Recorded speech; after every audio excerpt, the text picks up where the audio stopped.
In the headlines, Nigerians in Diaspora Commission says 1,700 Nigerians to be evacuated soon as second batch of Sudan evacuees arrive in Nigeria. President Transition Council disowns fake program of events in circulation. Ekwere Madu, wife doctor, jailed for organ trafficking. And on the international scene, Charles III crowned king in first United Kingdom coronation since 1953. Hello and welcome to Trust TV News Update. I am Sumaya Abubakar.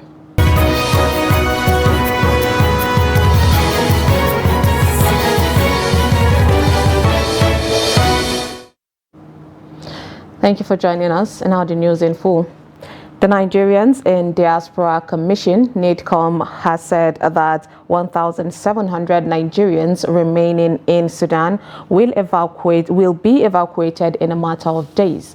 Abdul Rahman Balogun, head of media and public relations and protocol unit NIDCOM on Saturday, said that this was included in the highlights of the multi-agency briefing at the Nnamdi Azikiwe Airport on Friday.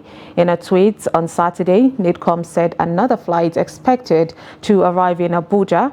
The Nigerian ambassador for the Republic of Sudan addressed them before departure. Good morning, ladies and gentlemen. Let me congratulate you for the second evacuation flight from Port Sudan. Everything is being done to take out other compatriots on ground. But as you go, while I'm wishing you a safe journey, I want you to take to heart the wordings of our national anthem relative to the challenges you are faced in your country, and know that everyone here, as well as in Nigeria, is doing everything that is humanly possible to get you to safety and to get you to your parents. So please, wish you safe journey as you go and give our glad tidings to your parents. Thank you so much, and I wish you a safe journey. Thank you. You can sing the national anthem. Meanwhile, another 130 Nigerian evacuees from Sudan arrived on Friday at Nnamdi Azikiwe International Airport, Abuja. It is the second batch of a government-assisted evacuation exercise, with the first batch of 376 evacuees arriving late on Wednesday night. The report. This second batch arrived in an aircraft belonging to Tarko Air, which arrived at about 3 p.m. Nigerian time. The first batch of 376 evacuees were conveyed in aircraft belonging to Air Peace and the Nigerian Air Force. The story is the same with evacuees who narrate what they had gone through over the past few days. The flight that has just arrived is symbolic to us, very unique. It is the first flight out of Port Sudan. So it's like a test on the ground. And we have already successfully taken 130 persons. 2 of them are males and 128 are females and children. Now we are moving ahead with additional flights. We are also making requests to some of the countries along the route who would not allow a big-bodied aircraft to traverse their airspace. So that is why we are using the one that has a capacity of 130. As soon as we get that approval, we are going to deploy a plane that in one go can take 500. We have them on the waiting list, but we do not have the clearance to carry a big-bodied aircraft. Authorities say the successful airlift of these first 2 batches clearly show that Nigeria has the capacity to protect its citizens' interests. Challenging and horrifying because there was a time that the power was off. We have to move to our friend's house, no food, everything was costly. In words, the experience was traumatizing and terrifying. You have to pay $300 before evacuating us from Khartoum to Egypt at first, but later on it was like verified it was rumors, so we didn't pay any amount. For everyone because it was something no one expected. The shooting, explosive and everything. And I don't think anyone will want to go back. Although there are some that have to go back because they're final year students already and most people from the first year, second year wouldn't want to go back there. Come to Portugal is better because it's just, I guess, within our zone. But we stopped on the way, some problems and everything. According to the Nigerians in Diaspora Commission, NIDCAM, there are about 1,700 Nigerians awaiting evacuation, which will be concluded in the coming days. Marks Air, with capacity of 540 passengers, Osman Air, with a capacity of 400 passengers, and Nigerian Air Force airplane C-130 are on ground to evacuate others. Tarko Air and Air Peace have also promised to make more trips. A judge at the Central Criminal Court, also known as the Old Bailey, has sentenced former Deputy Senate President Ike Ekweremadu, his wife Beatrice, and Dr. Obinna Obeta to various jail terms for organ trafficking. At a sentencing hearing on Friday, Ekweremadu was jailed for 9 years and 8 months. His wife, Beatrice, was sentenced to 4 years and 6 months imprisonment, of course, while Obeta received a 10-year prison term. The sentencing follows their conviction in March for organ trafficking. The Ekweremadu's sick daughter, Sonia, was cleared of any wrongdoings. The three were found guilty after arranging or facilitating a young Nigerian man's travel into the United Kingdom in a bid to obtain his kidney on behalf of Sonia. The jury said that Ekweremadu, his wife, and their doctor criminally conspired to bring the 21-year-old Lagos street trader to London to exploit him for his kidney. The convictions is the first under the UK's Modern Slavery Act 2015. The applicable starting points are custodial sentences of 10 years in the case of Obinna Obeta, 10 years and 6 months in the case of Ike Ekweremadu, and 6 years in the case of Beatrice Ekweremadu. Obinna Obeta, stand up please. There are aggravating features in your case. You deliberately targeted a victim who was particularly vulnerable due to his young age, his isolation from his immediate family, and his poverty.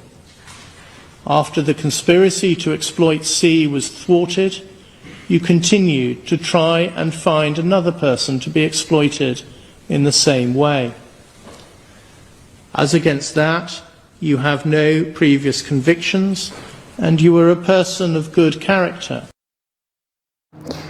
Meanwhile, a constitutional lawyer, Kayode Ajulo, has written to King Charles III, pleading for a prerogative of mercy for the former Deputy Senate President, Ike Ekweremadu, and his wife, Beatrice, over their convictions by a British court. Ajulo made the plea in a letter to King Charles III and made available to newsmen in Abuja on Saturday. Ike, his wife, and Dr. Obinna Obeta were sentenced to 9 years, 4 years, and 10 years respectively in prison by an Old Bailey court for violating British laws on kidney donation and transplant. He described the chronicle of Ekweremadu and his wife as a sad one that left a bitter taste in the mouth. He said that their action was a desperate move by parents in their quest to save the life of their daughter, Sonia. He explained that Ekweremadu may have chosen to not publicly advertise for a kidney donor to avoid swindlers who could take undue advantage of his daughter's ailment. The Presidential Transition Council, PTC, has disowned the program of events for the presidential inauguration currently in circulation on social media, describing it as fake. The Secretary to the Government of the Federation, SGF, and Chairman of PTC, Boss Mustafa, said this in a statement made available to newsmen on Saturday in Abuja. According to Mustafa, the inauguration committee of the council has reached advanced stage in its preparation for the peaceful and orderly transfer of power on May 29. He disclosed that the approved program of events would be unveiled at a World Press Conference scheduled for Thursday, May 18th. He added that various approved events for the week would commence from Monday, May 22nd. He therefore cautioned purveyors of fake news to desist from peddling a falsehood in an attempt to mislead members of the public. Some members of the opposition Labour Party in Bauchi State have distanced themselves from the acting national executives of the party led by Bashir Lamidi Apapa, saying that the recent NEC meeting held in Bauchi is null and void. They made the statement in a letter read to journalists during a press briefing in the state, and Adamu Imam reports. The members who attended the briefing, made up of chairmen of the party in 12 local government areas, unanimously agree that those who participated at the recent National Executive Council meeting on the 3rd May in Bauchi State do not mean well for the party, saying Abure is the genuine national chairman of the party. The Labour Party, they have executive. If the court suspended or restrained Abure from exercising his duty as the chairman of the party, the chairman of the national party, of the party national chairman, what happens is this: he has a deputy. If the secretary was suspended, was restrained to, he has an assistant secretary. The national working secretary was suspended, he has an assistant. Those people are eligible. By right, they are supposed to take over the mantle of leadership of the party. So why would somebody sponsored from somewhere come and impose himself on us? No. What happened in Bauchi is unacceptable. In a swift reaction, the party executives at the state level dismissed their claims, describing them as selfish members of the party. As a custodian of rule of law, we believe in due process and hierarchy of authority. That is why we pledge our loyalty to the new leadership of Labour Party under the stewardship of Mr. Lamidi Apapa, and not anyone with serious criminal allegation hovering over him. 3. It is imperative to note that Labour Party in Bauchi State still remain under the leadership of Barrister Hussaini Saraki. Other members of the party, however, expressed dismay over the lingering party crisis after the 2023 general elections. Adami Imam, Trust TV News, Bauchi. On security matters, the abducted 29 villagers from the Federal Capital Territory, Abuja, have been rescued by a combined team of the police anti-kidnap team of the FCT Police Command and local vigilantes at Sardauna Forest in Kotonkarfe local government area of Kogi State.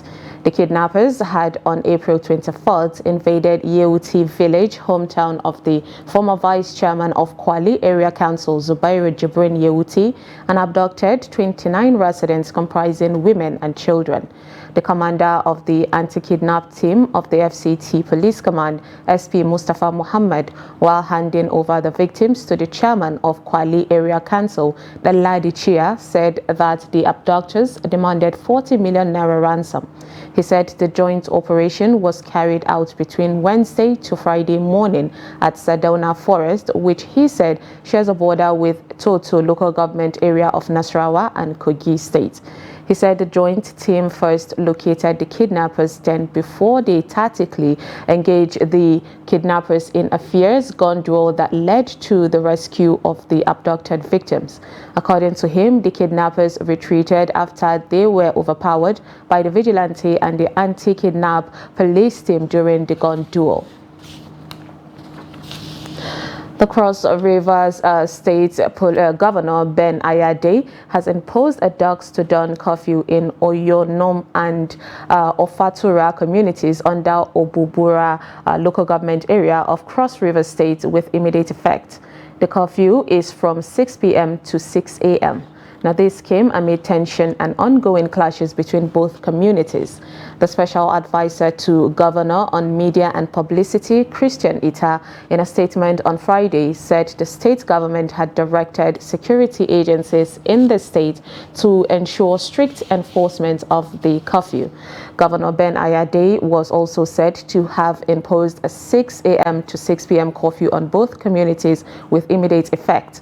The governor, who decried the destruction of lives and property in the renewed clashes, vowed that the government will bring to book all those behind the clashes. Meanwhile, police in Kano say operatives have arrested one Ibrahim Musa who allegedly stabbed his mother to death at Rimin Kebe quarters, Nasarawa local government area of Kano State on Wednesday evening. The State Police Commissioner, Mohammed Gomel, has ordered a manhunt for Musa after news spread that he allegedly stabbed his biological mother, Hajara Muhammad, to death. Police spokesman SP Abdullahi Haruna Kiyawa on Friday said the suspect was arrested on Thursday at a criminal hideout in Dawakin Tofa local government area of the state.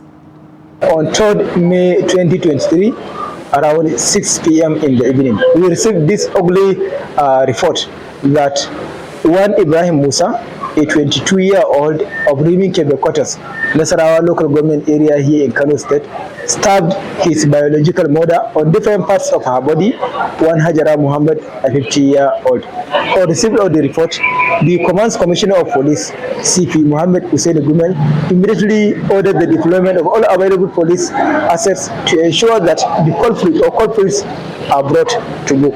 The team of detectives immediately went to the scene, removed the body from the scene to Muhammad Abdullah, who was a specialist hospital here in Kano State, where a medical doctor certified her dead.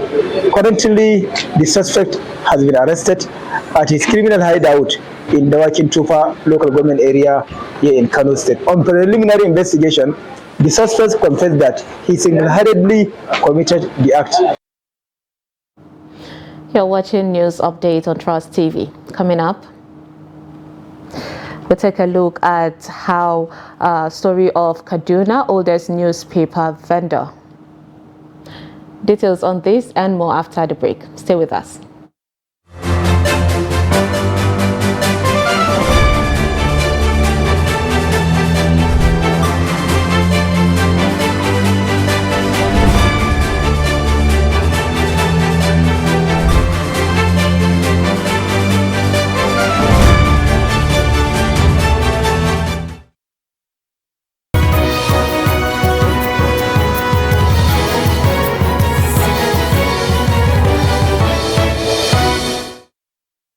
Welcome back. If you're just joining us, this is Trust TV News Update, and here is a recap of our top stories. We brought to you Nigerians in Diaspora Commission says 1,700 Nigerians to be evacuated soon as second batch of Sudan evacuees arrive in Nigeria. And Presidential Transition Council disowns fake program of events in circulation. Now moving on to more stories, residents of Jos, the Plateau State capital, say the new Naira notes are increasingly scarce for business transactions. The residents say old Naira notes are, however, available for people, to transact their businesses with, adding that they hardly see the new notes. Adomusa completes the report. Although most of the residents say the scarcity of the new Naira note does not affect daily businesses, it is difficult to see them even in the commercial banks. While some of the residents say they do not know why the new Naira notes are scarce, some allege that commercial banks are giving the new note to wealthy individuals. Truly, we are facing serious challenge with the new Naira notes. We hardly find it in the ATM, and also even if we enter the banks, we hardly withdraw with the new Naira note, except very few. If you are withdrawing 10,000, for example, you will just get 2 of the new Naira notes, but the rest are all old ones. The issue of new Naira notes, we are not getting it from bank or from our customers. When we ask them about the new Naira note, they will tell us that they did not get it from bank, talk less of bringing it to us.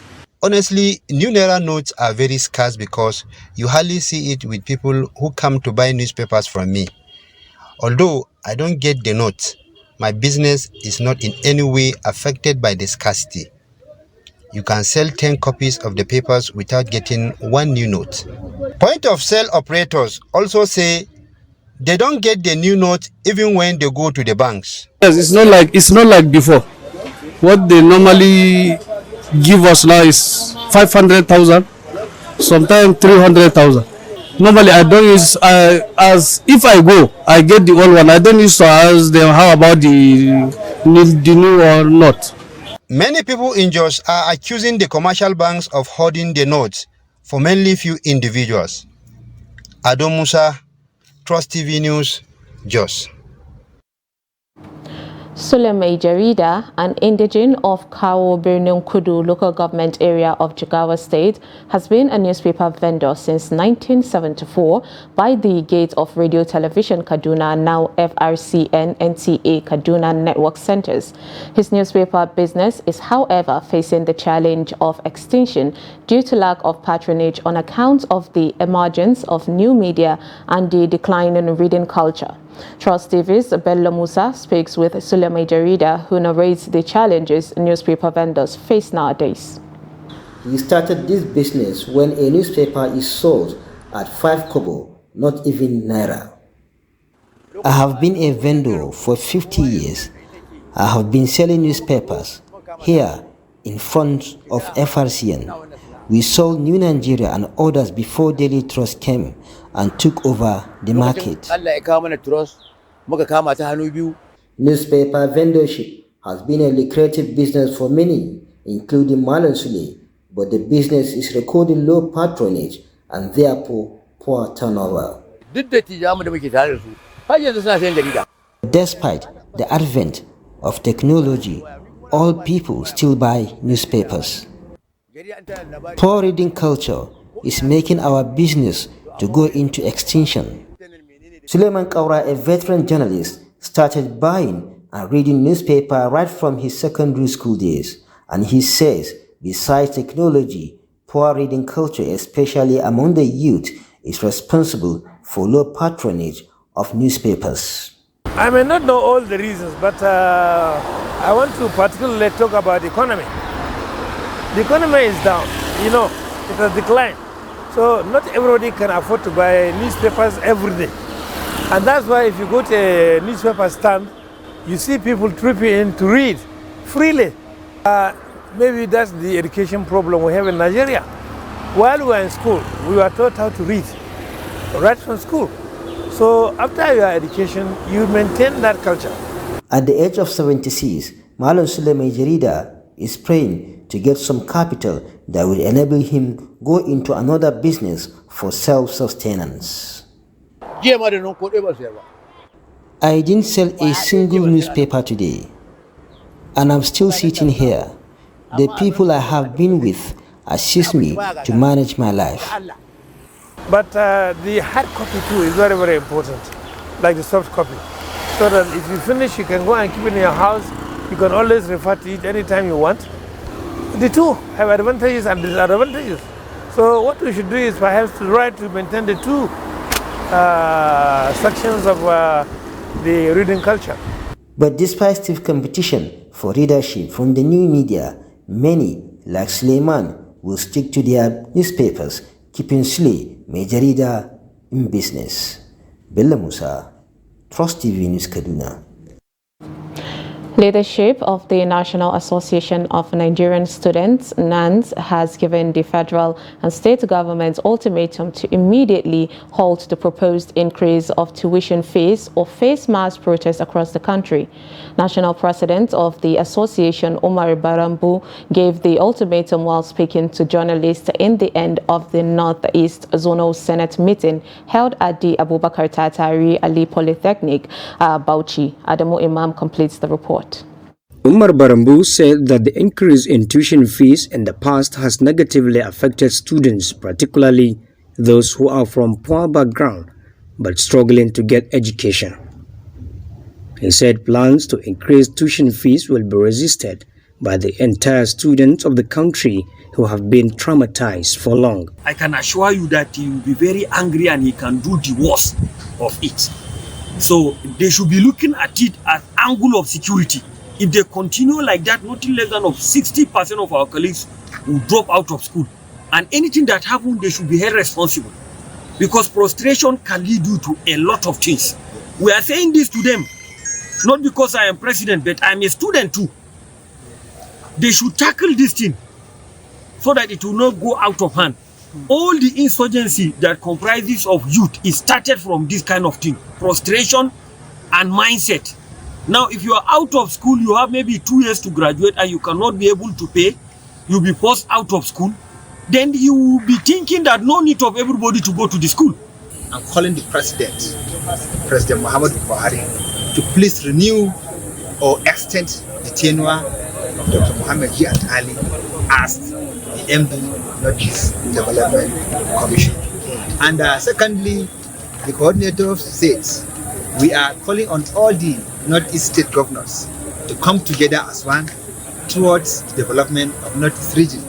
It is very important. We know they have a forum, and it is very important to us as youth and students of this zone to see the development, the importantness of that forum, that the Northeast Governors Forum have come to make themselves one. The students, however, urge the security agencies to advise the government to do the needful in order to avoid the dangers ahead of the school fees increase. Adam Imam, Trust TV News, Bauchi. And now from the international scene, King Charles III has been crowned at London's Westminster Abbey at a solemn Christian coronation steeped in 1,000 years of history and tradition, but adapted to reflect 21st century Britain. The build-up to the ceremony, which was the religious confirmation of Charles' accession after the death of his mother, Queen Elizabeth II, last September, has been mostly celebratory.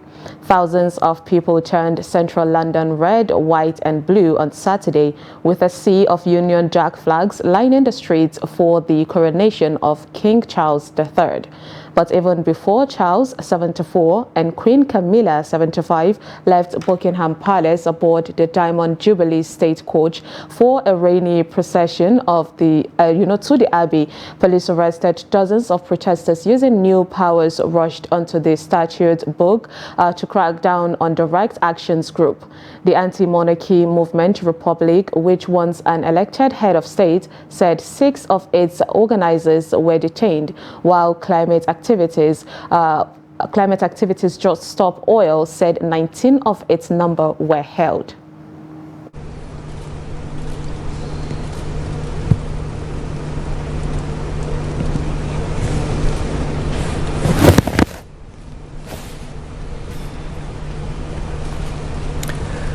God save the King! God save the